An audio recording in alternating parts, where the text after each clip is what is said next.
Olá meninos do primeiro ano, beleza? Vamos para o segundo vídeo de correção de questões da prova, tá? Relembrando, eu estou fazendo esse vídeo, eu estou fazendo vários vídeos corrigindo algumas questões da segunda parcial, ok?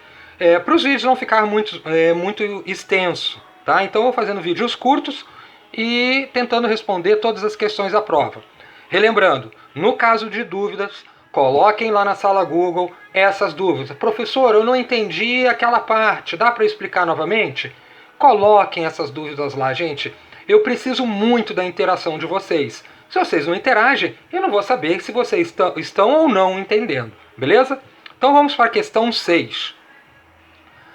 A questão 6 diz o seguinte: Mariana mora no 8º andar de um edifício e acidentalmente deixou cair um vaso de flores. Supondo que cada andar tem aproximadamente 4 metros de altura e desprezando a resistência do ar no vaso, calcule o tempo aproximado de queda e a velocidade com que o vaso atinge o solo. Aqui está dando que a gravidade é 9,8 metros por segundo. Opa! Meninos e meninas, questão de queda livre. Só para relembrar, queda livre, todo o corpo cai, ele cai fazendo curva?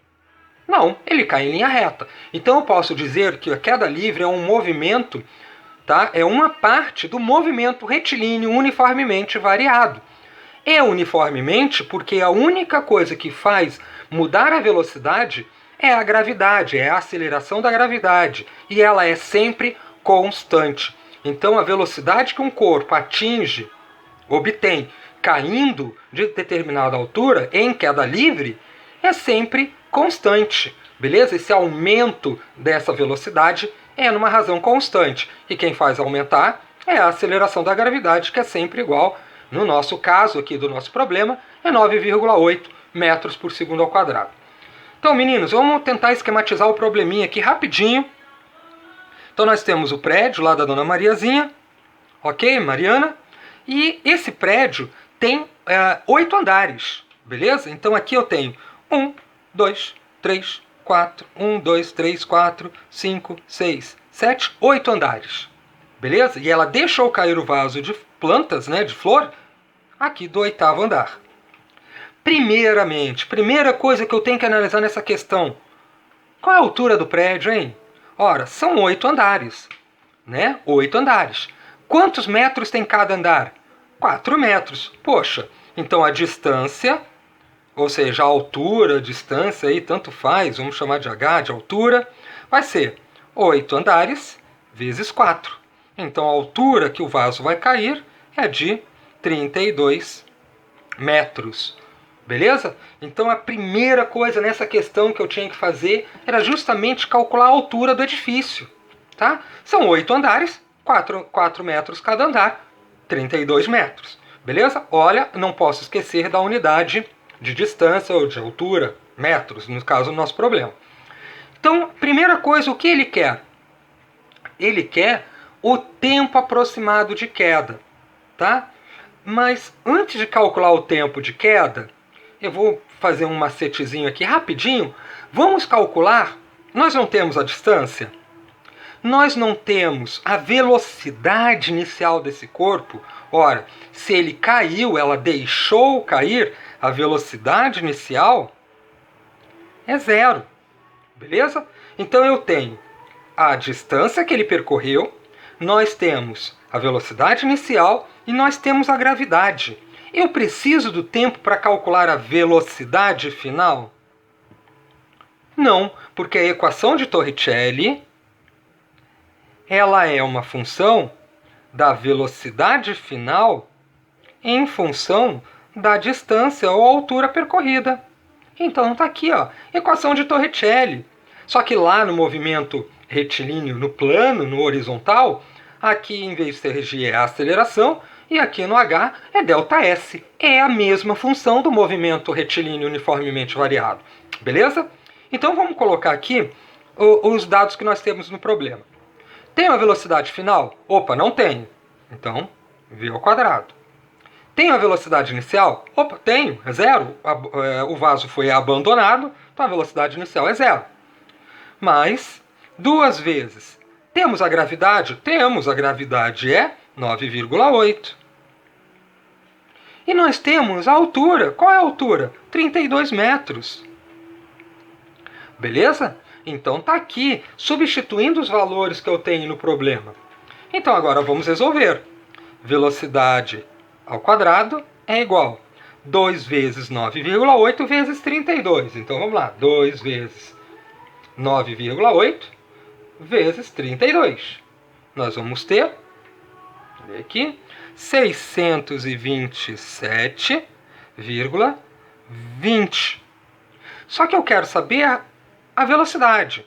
Como está elevado ao quadrado, V é igual a operação inversa da potência ao quadrado, raiz quadrada. Raiz quadrada de 627,2. Isso vai ser algo aproximado. Então vamos lá. 627,2 na raiz quadrada vai ser algo aproximado a 25 metros por segundo. Beleza? Lembrando, velocidade é metros por segundo. Eu percebi que muita gente está confundindo a unidade de aceleração com a unidade de velocidade. Velocidade é metros por segundo. Aceleração é metros por segundo ao quadrado. Perfeito? Então daqui a gente já podia eliminar praticamente todas as alternativas. A única alternativa que tinha 25 metros por quadrado era a letra C, a terceira alternativa. Tá? Então, perceba, gente, que eu não precisei pensar muito nessa questão, simplesmente olhando os dados que o problema me dá. Agora, sabendo a velocidade, vamos calcular o tempo. Opa, tenho a velocidade inicial, tenho a velocidade final. Para eu calcular o tempo, eu uso a função de velocidade. V0, gt, já que eu estou falando de queda livre, então gravidade vezes o tempo. Velocidade final, opa, é 25. Igual, velocidade inicial é 0, mais a aceleração, 9,8 vezes o tempo. Ora, como aqui o 9,8 está multiplicando, vou passar para o outro lado, dividindo. Então, tempo é igual a 25 divididos por 9,8. Fazendo aqui a continha, 25 divididos por 9,8, eu vou ter algo aproximado em 2,5 segundos. Beleza? E aí comprova que a alternativa correta é a letra C. Beleza? Então eu não posso confundir, atenção meninos, a grandeza de gravidade, de aceleração, desculpa, metros por segundo ao quadrado, e de velocidade, metros por segundo. Beleza? Metros por segundo, velocidade, metros por segundo ao quadrado, a aceleração. Ok? Então vamos para mais uma questão. É a questão 6.7, né?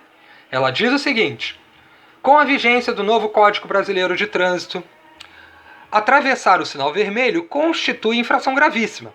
Ao perceber o semáforo fechado na sua frente, o motorista de um carro, movendo-se a 20 metros por segundo ao quadrado, freia com a aceleração escalar constante de módulo igual a 5 metros por segundo ao quadrado. Ok? Opa, aqui tem um errinho, tá? Então vamos lá, desculpa aqui. Então a distância mínima do carro ao semáforo no ato inicial da freada para não ocorrer a infração e o tempo gasto durante a freada são respectivamente. Beleza, então é o seguinte, ó, aqui eu cometi um pequeno erro. Aqui a velocidade final é 0. Por que a velocidade final é 0? Ora, ele não tem que parar? Ele pode ultrapassar o sinal vermelho? Opa, claro que não. Porque se ele ultrapassa o sinal vermelho, ele é multado. Então a velocidade inicial é 20, a velocidade final é 0, e a aceleração tem módulo 5 metros por segundo. Poxa, professor, mas o que é módulo? Módulo é o valor absoluto de um número, é um número sem o sinal. Como aqui a velocidade diminuiu, a minha aceleração ela tem que ser negativa. Logo, a aceleração é igual de menos 5 metros por segundo ao quadrado. Ok? Então, primeiramente, a gente pode calcular ou a distância percorrida ou o tempo. Mas a gente pode calcular então, vamos calcular a distância percorrida. Por quê? Eu preciso do tempo para calcular a distância? Não, eu posso usar a equação de Torricelli. Ora, de novo, o que é a equação de Torricelli? Ela diz que a velocidade final é em função da distância percorrida. Beleza? Então aqui está a equação de Torricelli e estão os valores que eu tenho. Então vamos lá. Velocidade final é 0. Então 0 ao quadrado. Velocidade inicial, 20. Então 20 ao quadrado. Mais 2 vezes a aceleração, menos 5. Meninos, perceba, eu não posso errar esse sinal, ok? Vezes o ΔS.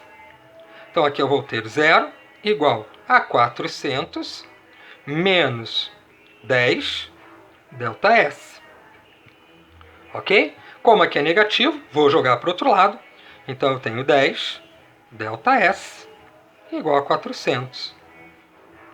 Então eu tenho que ΔS é 400 divididos por 10, que vai dar 40 metros. Opa! Sabendo a distância, eu já posso eliminar algumas alternativas da questão. Beleza? Ora, se você perceber lá, eu tenho apenas uma alternativa com a 40 metros, que é a letra D. Ok? Então, a letra D é a resposta. Qual é a distância que o carro precisa percorrer para não ser multado? A distância mínima, tá? Mínima não é... Vamos ver aqui, deixa eu ver. Qual é a distância mínima? Perfeito. Qual é a distância mínima? 40 metros, tá? Agora vamos calcular o tempo? Vamos calcular o tempo. Nós temos a velocidade inicial, temos a velocidade final e temos a aceleração. De novo, equação horária de velocidade. V, V0, AT. Velocidade final 0, velocidade inicial 20, aceleração negativa 5 e tempo. Como está negativo, vou jogar para o outro lado. Então 5t igual a 20.